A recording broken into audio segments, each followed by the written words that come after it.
Pinalalakas ng Turkey ang suportang militar sa Somalia habang pinatitibay ang kontrol ng gobyerno at operasyon kontra Al-Shabaab. Sabi ng mga opisyal ng Somalia, tinarget ng Turkish F-16 jets ang Al-Shabaab sa Lower Shabelle at napatay ang mga 35 mandirigma.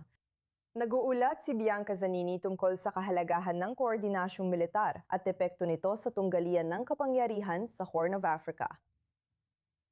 Napapansin natin ang pagbabago sa Ankara sa pagiging bukas at paraan ng pagpapahayag ng kooperasyong militar nila sa Somalia at presensyang militar sa reyon. Ang nakita natin kahapon ay talaga namang pinakamalinaw na ulat, pampublikong ulat hanggang ngayon tungkol sa paggamit ng mga Turkish F-16 sa Somalia.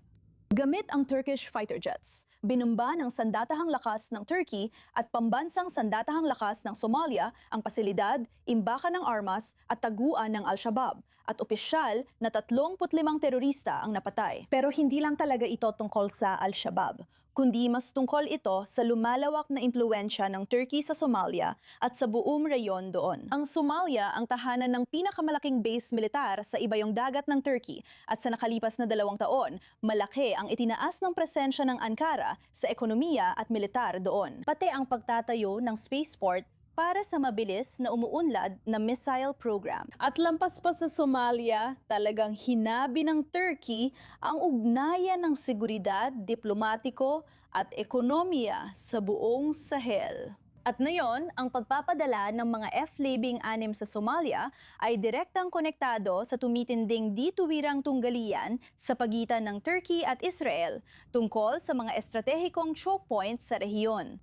Paulit-ulit na inilalarawan ni Pangulong Recep Tayyip Erdogan ng Turkey ang Israel bilang isang imperialistang banta na gustong palawakin ang teritoryo nito.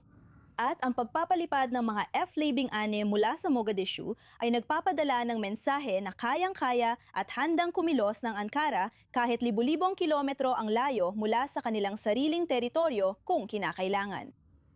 Noong Disyembre, ang Israel ang naging unang bansa at nag-iisang bansa sa UN na kumilala sa Somaliland. Iyan ang rehiyong humiwalay na dating bahagi ng Somalia. At iyon ay itinuring ng Turkey bilang isang direktang banta sa kanilang interes at mga pamumuhunan sa Somalia at sa soberanya ng bansang iyon. Kaya ito talaga ang Neo-Ottoman na proyekto ni Erdogan na isinasagawa.